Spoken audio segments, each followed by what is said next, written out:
नमस्कार विद्यार्थी मित्रांनो, तलाठी भरती 2026 जाहिरात तर आलेली आहे. 5 ऑगस्ट फॉर्म भरण्याची लास्ट डेट आहे. 5 ऑगस्ट पर्यंत तुम्हाला फॉर्म भरायचा आहे. अजूनही 5 दिवस शिल्लक आहे. पण यामध्ये बरेचसे प्रश्न आमच्याकडे आलेले आहेत, ते म्हणजे समांतर आरक्षणाबाबत, डिटेल ऍड बाबत. थोडक्यात त्याची माहिती आपण या व्हिडिओच्या माध्यमातून घेऊया. ह्या सगळ्या प्रश्नांची उत्तर घेऊया. पण तत्पूर्वी तुम्हाला सांगू इच्छितो की अजूनही बरेचसे विद्यार्थी फोन करताय की आम्हाला बॅच जॉईन करायची आहे. इंग्लिश मिडियमची बॅच आहे का मराठी मिडियमची बॅच आहे, की बॅचची फी किती आहे. तो बॅचची फी तुम्हाला प्रत्येक वेळेस मी दाखवत आलोय. आम्ही कमी करून ऑलरेडी ठेवली आहे. फी होती आपली 6,000, पण आता ही 2,999 बॅच अवेलेबल अजूनही आहे. याची फी वाढवलेली नाही आहे. तो आता तुम्ही ऍडमिशन घेऊ शकतात. मराठी मीडियमसाठी ही बॅच तर आहे, पण इंग्लिश मिडियमची बॅच सुद्धा आम्ही सोमवारपर्यंत अनाऊन्स करत आहोत. सो ज्यांना ज्यांना इंग्लिश मिडियमची बॅच पाहिजे, तुम्हाला सोमवारपासून ती बॅच पण लॉन्च होऊन जाईल. ती कशी असेल, काय असेल, ते मी डिटेल्स तुम्हाला पुढचा व्हिडिओ घेऊन सांगतो. पण काळजी करू नका, तुमच्यासाठी इंग्लिश मिडियमची बॅच पण आम्ही अनाऊन्स केलेली आहे. कारण रिस्पॉन्स आलाय बऱ्याच विद्यार्थ्यांचा, कॉल पण आलेला आहे. तो त्यानुसार आम्ही इंग्लिश मिडियमची बॅच घेत आहोत. काळजी करू नका. आता मराठी मिडियमची बॅच ऑलरेडी आहे. यांचे डेमो लेक्चर पण अवेलेबल आहे. प्रत्येक विषयाला सेपरेट सेपरेट फॅकल्टी आहे. याचा फायदा तुम्हाला 100% होईल. मी गॅरंटेड सांगतो, कारण टीमच तशी आमची. पाठीमागच्या वर्षी पूर्ण प्रश्नपत्रिका त्यांनी अनालिसिस करून ठेवलेलं आहे. कसे प्रश्न येऊ शकतात, कसे अभ्यास करता पाहिजे, कोणता टॉपिक महत्वाचा आहे, अभ्यास करताना सिली मिस्टेक काय करतात, हे सगळं तुम्हाला ही टीम सांगणार आहे. यांचे डेमो लेक्चर तुम्ही एकदा बघा, तुम्हाला लगेच कळेल. आणि एकटाच पूर्ण बॅच शिकवत नाही बरं का. पूर्ण विषयाला सेपरेट फॅकल्टी आहे. आता सध्या सोशल मीडियामध्ये एकच जण कोणतरी आहे, आलेले आहे, म्हणजे असे आहे भरपूर सारे चांगले चांगले मार्गदर्शक आहे. पण एकच जण सगळ्या विषयांना नाही कसं देऊ शकतो, हा पण नीट विचार करा तुम्ही. चला मुख्य मुद्द्याकडे घेऊन जातो. अपडेट तुम्हाला आता अपडेट म्हणजे काय मला सांगितलं लक्षात आहे, कारण भरपूर कॉल आणि मेसेज आलेले आहे. बघा, पहिला एक कॅटेगरीनुसार जागा किती. आता बघा, कोणतीही ऍड जेव्हा आपण काढत असतो, कोणतीही ऍड असू द्या, त्या ऍड मध्ये त्यांना इथे कॅटेगरीनुसार आरक्षण कसं आहे आणि दुसरं समांतर आरक्षण जे पॅरलल आरक्षण ते कसं आहे, याची माहिती द्यायलाच लागते. कॅटेगरीमध्ये कोण येतं, SC ST NT चे सगळे प्रवर्ग, ABCD, त्यानंतर OBC SBC SCBC, त्यानंतर EWS SBC आणि ओपन, ह्या जागा द्यायला पाहिजे ना. म्हणजे विद्यार्थ्यांना अभ्यास करताना एक स्ट्रॅटेजी पण असते की यांचा किती कट ऑफ लागू शकतो, किती विद्यार्थी कॉम्पिट करताय, किती जागांसाठी कॉम्पिट करायचा अंदाज लावतो विद्यार्थ्यांना, कारण प्लॅनिंग करावं लागतं विद्यार्थ्यांना. दुसरं काय, समांतर आरक्षण जे आहे, जसं की फिमेल असेल, त्यानंतर पर्सन विथ बेंचमार्क डिसॅबिलिटी, दिव्यांग असेल, बघा दिव्यांग असेल, त्याचबरोबर तुम्हाला एक्स सर्व्हिसमॅन असेल, त्यानंतर ऑर्फन अनाथ असेल, त्यानंतर स्पोर्ट पर्सन असेल, प्रोजेक्ट अफेक्टेड असेल, अर्थक्वेक अफेक्टेड असेल आणि अंशकालीन कर्मचारी असेल. ओके, ह्या सगळ्यांसाठी किती जागा दिलेल्या आहे कॅटेगरी वाईज, ते पण माहिती द्यायला पाहिजे. तो ऍड काढताना हा निकषच आहे आणि याला डावलून सध्या एमपीएससीने ऍड काढलेली असं म्हणायला हरकत नाही. आतापर्यंत अजूनही एमपीएससीला मी ज्या दिवशी ऍड आली त्या दिवसापासून दररोज कॉल करतोय. पण एमपीएससी फक्त हेल्पलाईनला कॉल केला तर ते सांगतात की आमचं हे हेल्पलाईन सेंटर आहे, कन्सर्न डिपार्टमेंटला तुम्ही कॉल करा. कन्सर्न डिपार्टमेंटचा नंबर देऊन ते मोकळे होऊन जातात. कन्सर्न डिपार्टमेंटला कॉल करावा तर म्हणजे 5 दिवस तुम्ही कंटिन्यू कॉल केले दिवसभर तर एकदा कॉल उचलते. अरे कॉल उचलतच नाही ते लोक. म्हणजे त्यांची बेल वाजत नाही की बेल वाजून सुद्धा त्यांनी सायलेंट करून ठेवला, कळतच नाहीये. बरं लँडलाईन आहे, कसं काय होतं हे. बरं नंबर देऊन आम्ही कॉल करतोय, बरं दुसरा नंबर कॉल नाही उचलला तर आम्ही मेल पण केलेले आहेत, मेलला सुद्धा अजून रिप्लाय नाहीये. सो एका दोघांनी करून उपयोग नाहीये. मी बऱ्याच वेळा सांगत असतो, बऱ्याच विद्यार्थ्यांना पण सांगितलंय, तुम्ही मला जेवढे कॉल करतात ना किंवा माझ्या टीमला जेवढे कॉल आणि मेसेज तुम्ही करतात ना, तेवढेच कॉल आणि मेसेज एमपीएससी करा. एमपीएससी तुमच्यावरती काही कारवाई करणार नाहीये. तुम्ही मागताय जी गोष्ट ती पाहिजे आणि ते देणं, मागणं पण बरोबर आहे आणि त्यांचं देणं पण रास्त आहे. सो तुम्ही सुद्धा सांगतो विद्यार्थ्यांना, कॉल करा, मेसेज करा, मेल करा.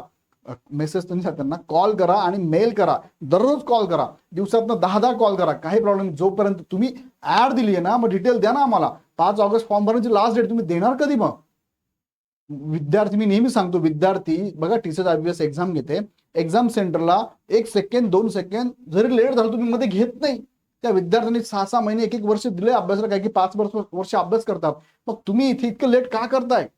याच्यावरती मात्र एमपीएससीने उत्तर द्यायलाच हवं. यासाठी मी तुम्हाला सांगतो, सगळ्यांनी आत्ताच ठरवलंय, कॉल करा, मेल करा, सांग तुम्ही पुढे काय करायचं. समांतर आरक्षण जागा सुद्धा त्यांनी अजून दिलेला नाहीये. पूर्वी बघा तलाठी म्हणजे पाठीमागची जाहिरात जिल्ह्यानुसार जागा शो केल्या होत्या आणि प्रत्येक विद्यार्थ्याला जिल्ह्यानुसार फॉर्म भरायला लावला. नेमकं ह्यावेळेस काय असणार आहे, त्यांच्याकडे मागणीपत्र गेलंय म्हणजे एमपीएससीला माहिती ना कोणत्या जिल्ह्यात किती जागा आहे. 100% मागणीपत्र गेलंय म्हणजे असं तर नाही गेलंय तलाठी भरून टाका नंतर पाहू कोणत्या जिल्ह्यात किती द्यायचे, असं तर नाहीये. प्रत्येक जिल्ह्यानुसार विभागीय अधिकाऱ्यांनी ते पाठवलं डिटेल्स, डिपार्टमेंटनी, महसूल डिपार्टमेंट डिटेल्स पाठवलंय. सो ही ऍड पण तुम्ही पब्लिश करत नाही. भले तुम्हाला म्हणायचंय की आम्हाला जिल्ह्यानुसार आम्ही आता तुम्हाला चॉईस देणार नाहीये, मेन्सला देऊया, मेन्सला ठीक आहे, पण आम्हाला कळू दे तरी कोणत्या जिल्ह्यात जागा आहेत. बघा त्यामुळे काय होते, फॉर एक्झाम्पल नाशिक जिल्ह्याला जागा नाहीच आहे, तर काही विद्यार्थी असे आहेत किंवा काही महिला अशा आहेत की त्यांना नाशिक जिल्ह्यासाठी जर असेल जागा, जर पोस्ट मिळाली तर मी नाशिकसाठी फॉर्म भरते. उगच मग म्हणजे काय, जर जागा नसतील तर त्या महिला फॉर्म भरणार नाही, ते विद्यार्थी फॉर्म भरणार नाही, कॉम्पिटिशन कमी होऊन जाईल, तुमचा वेळ वाचेल. जर असेल तर मुलं फॉर्म भरतील. बरोबर. काही मुलांची स्ट्रॅटेजी नाही, सर मी एमपीचा अभ्यास करतो, तलाठीसाठी माझ्या जिल्ह्यात मला जागा मिळत असेल तर मी करते, पण ते देत नाहीये डिटेल्स. तर मग काय होतंय, विनाकारण कॉम्पिटिशन वाढून तुमचाच त्रास होणार आहे. पण मला काय म्हणायचं, डिटेल्स देऊन टाका, तुमच्याकडे आलेले आहेत ना. त्यानंतर दिव्यांगाबाबत बघा, आता काही दिव्यांग अजून काय होतं प्रॉब्लेम सांगतो का, इथे अलाउड आहे बरं का, तलाठीला दिव्यांग अलाउड आहे, मागच्या ऍडमध्ये पण होतं. दिव्यांगांना इथे फॉर्म भरतो, मी फोन करते, म्हणतात की सर तुम्ही मल्टी डिसॅबिलिटी टाकू नका, मल्टी डिसॅबिलिटी त्यांना अलाउड नाहीये असं ते सांगताय. कोण, हेल्पलाईन वाले. आता त्यांना खरं म्हणजे आरक्षण कसं काय हे माहिती आहे, हेच माहित नाही मला, नाही त्यांना माहितीच नसणार 100%. म्हणजे त्यांना जर काही प्रश्न विचारले, सर हे आमचं नाही आहे, कन्सर्न डिपार्टमेंटला विचारा. त्यांना कॉल केला, ते उचलत नाही कॉल. काय करायचं मग आता, करायचं काय, प्रत्येक वेळेस काय प्रत्येक गोष्टी आंदोलन करायचं का, आता ह्या गोष्टी मला कळतच नाही काय करायचं. तो विद्यार्थी मित्रांनो, मी अपडेट नाव जरी टाकले पण याच्याबद्दल अजून काही अपडेट आलेलं नाही. मी तुम्हाला जे सांगतोय हे मी आतापर्यंत वैतागलो, म्हणजे कॉल करून म्हणजे मी दररोज मी माझ्या टीमला सांगतोय, मी पण कॉल करतो पण काय रिप्लाय येत नाहीये. सो मी तुम्हाला सांगतो की तुम्ही काय करा, एकतर ऍड्रेस आहे, जे कोणी मुंबईच्या जवळपास असेल त्यांनी डायरेक्ट जाऊन व्हिजिट करा ह्या ऍड्रेसवर. हे एमपीसीचं ऑफिस आहे, बरोबर, एमपीसीचं ऑफिस आहे, यांना जाऊन व्हिजिट करा. दुसरं काय की तुम्ही कॉल करा, हा जो आहे ना, हे 2 नंबर बघा, हे हेल्पलाईन नंबर आहे. हे हेल्प इथली आपल्याला काही हेल्प करणारच नाही, ते फक्त एवढं सांगणार इथून इकडे शिफ्ट करणार. हे कन्सर्न डिपार्टमेंट आहे. कोणतं डिपार्टमेंट आहे, कन्सर्न डिपार्टमेंट आहे, यांना कॉल करा असं ते सांगतात. त्यांचा नंबर आणि त्यांचा टायमिंग आहे, ह्या टायमिंगला कॉल करा, कॉल उचलत नाही.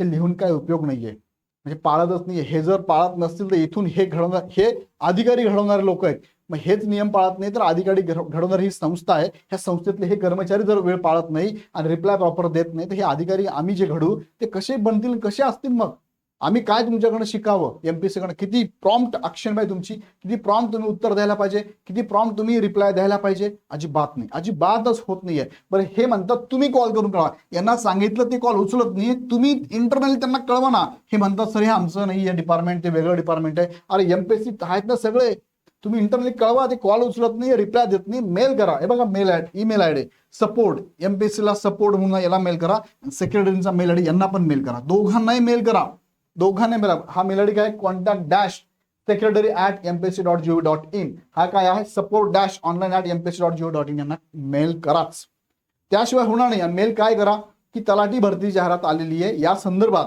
कॅटेगरी वाईज आणि समांतर आरक्षणानुसार जागा किती आहे या संदर्भात डिटेल ऍड लवकरात लवकर पाठवावी. आम्हाला फॉर्म भरायला याचा अंदाज घेऊनच भरायचा आहे, तो आम्हाला ही जाहिरात लवकर लवकर पाठवावी ही विनंती. एवढंच मेल टाका. तुमच्यावर कारवाई होत नाही, तुम्ही का घाबरतात कळत नाही. मला कॉल करायला, मला मेसेज करायला, आमच्या टीमला अजिबात घाबरत नाही. तुम्हाला माहिती इग्नाइट अकॅडमी सपोर्टच करणार आहे, पण अरे एमपीसीला पण करणार. यांच्याकडे जोपर्यंत ऑथॉरिटी येत नाही तोपर्यंत मी पण तुम्हाला काही सांगू शकत नाही. मी पण कॉलवर माहिती घेण्याचा खूप प्रयत्न केला पण नाही तर नाहीच मिळत आहे. सो माझी सगळ्यांना रिक्वेस्ट आहे, सगळ्यांनी हे सगळ्या गोष्टी केल्या तर होतील, एकाने करून होणार नाही. मल्टिपल लेवलला ज्यांचा ऑलरेडी फॉर्म भरून गेलाय त्यांनी पण पाठवा, तलाठीचा फॉर्म ज्यांनी भरलाय सगळ्यांनीच मेल करा, सगळ्यांनीच कॉल करा. जास्तीत जास्त मुलांपर्यंत नाही व्हिडिओची लिंक पाठवली तरी चालते, पण ऍटलिस्ट हे स्क्रीनशॉट करून पाठवा. भाऊ यांना कॉल करायला तुला, कोणाला, यांना कॉल कर, यांना मेल कर, सगळ्यांना सांगा. नाहीतर हे देणारच डिटेल्स असंच जाऊ द्यात, कुणी बोलत नाही ना तर काहीच होणार नाही. मागितल्याशिवाय मिळणार नसेल तर मागावं लागणारच आहे. सो या संदर्भात काही शंका असेल तुम्ही आमच्या टीमला कॉल करू शकतात, पण या संदर्भात नका करू. आता तुम्ही डायरेक्ट एमपीएससीला करा, इग्नाइट अकॅडमीचा ऍप पण डाउनलोड करून तयारी मात्र जबरदस्त करा. पुन्हा आपण नेक्स्ट व्हिडिओमध्ये. धन्यवाद.